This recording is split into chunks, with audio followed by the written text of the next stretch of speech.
Everybody, welcome to Sports. I'm Ricardo, Lightbourn, a sports night dedicated to Dart, Lightbourn, and Nishka and Taylor up there in Maryland. They're watching live on the internet at ZNSBahamas.com. Just a click on the mouse, and you're back home in the islands, folks. The Polo Tropical Ride for Charity was well supported, and Lupus Bahamas was this year's recipient. The Polo Tropical Ride for Charity was the occasion. The bike riders were of all ages and for a worthy cause. The senior riders started from McLeanstown to Pollo on the circus. The Casuarina Bridge was the starting point for these riders, and in record time at that. Vallejo Road was starting point 3 for the novice riders. Riding for Lupus was a big reason to participate in the event.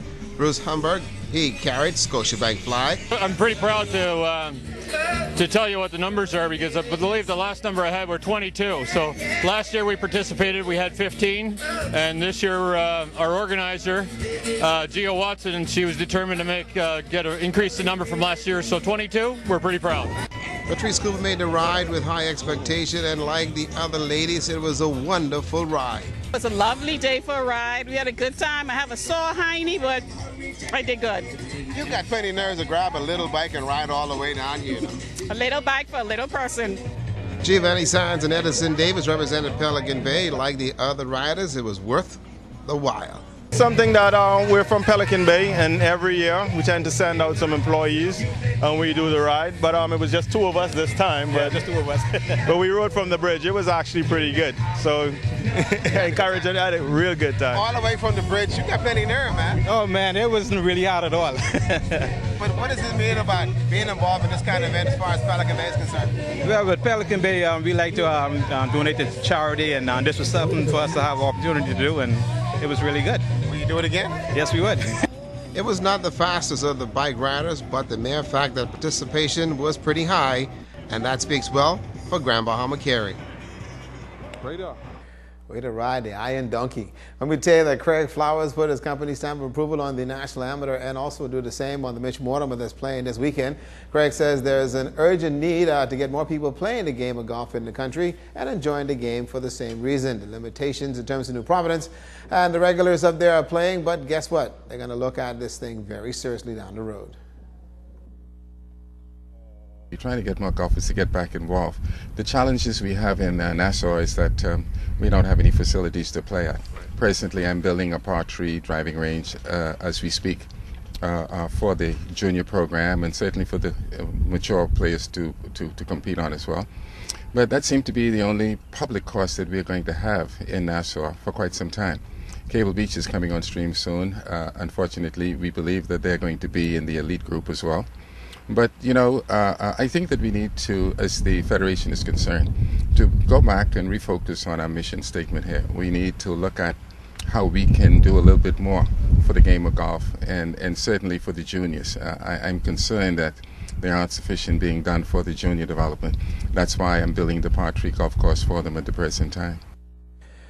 On the junior side of the game, also is near and dear to Craig. He says that we got a wealth of talent. It's just a matter of now taking and managing it and also developing it as we're supposed to. We have some good junior young men playing well, but I don't think that the Federation has them under the control that they should. They're mostly under the control of their parents and other entities, the schools that they go to, and we're just not in contact with them as we used to be in the past. So I'd like to see us take a more aggressive role in organizing our youth and finding out what they're doing while they're abroad, in particular the tournaments they're playing, the events, the scores they're shooting, and for us to be abreast of this so that we would be able to better plan. I don't think that we can plan the future of this golf game too accurately unless we take into consideration where and what our juniors are doing abroad as well as at home. Well, Friday, folks, as you do know, that was Labor Day about a week or so ago, and also Father's Day is right here. This Randall Fox Labor Day was a great day. Now, we're going to show you this, but this is not the way softball is played. Please hold on to your chair. The game is called softball, and it's never been played like it's been played before. This one will stick in your memory. The Labor Union is played in honor of Labor and Sir Randall Fox Day. You remember this one. When Brando Stewart swings a softball bat representing ZNS, it's a day in history. Now, Roger Russell is also from ZNS. You get the picture. Come on, Roger, represent. That's strike 2. Okay, Roger, at least buck up to something. While he does, it pops it up. Roger, you struck out. Okay, Roger, here's how the game is played. A rocket to left field and some speed on the bases. You can record this one in the park home run. The game of softball is runs, hits, and errors, and this one had it all. Okay, I forgot that there was some luck in the ball game, and it was evident on the softball field. Well, so Randall Fox Labor Sports Day was a huge success, and also the players enjoyed the competition and camaraderie. Union executives had much to say about celebrating the Father's Day of Labor. I believe this shows for the Northern Bahamas a strength that labor is alive.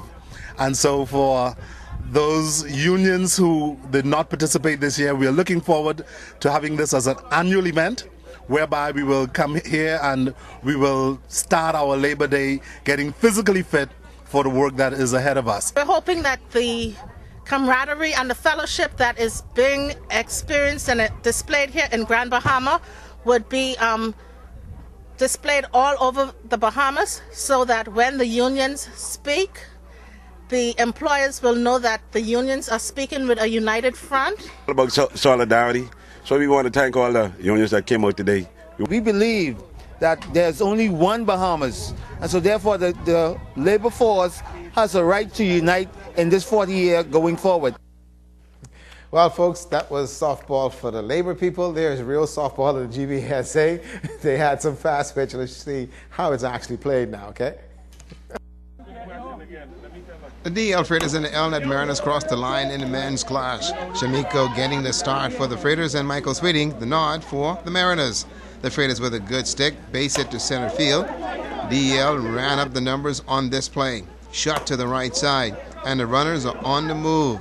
2 runs will cross the plate for the Freighters, but watch when you want to simply take more than the defense gives you. That ends up being a rundown. Watch this play, folks. Here again, I said you take what the defense gives you. The runner trying to go to third, he is nailed on the steal. Lynette Monroe likes the action on the field. The DL Freighters won at 6-5 over the Elnet Mariners. Men's softball making the cut. The HTC Bobcats took on the port side Flyers, and Tara Evans with a good stick. That's a base hit and an RBI.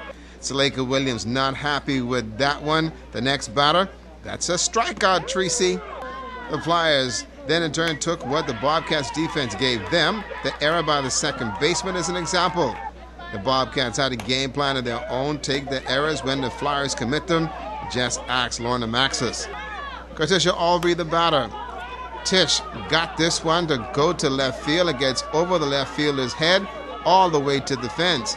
Albury can also run.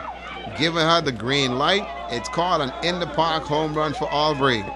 With all that action by HTC, the Portside Flyers actually won this game 9-7. Saleka Williams got the win. The loss to Tara Evans. And don't forget, tomorrow morning, 5:30, it'll be the Bethel Ministries run and walk for the elderly. I'm trying to get Sabrina Brown up in the morning, but that's a lot to ask of tonight to look at sports.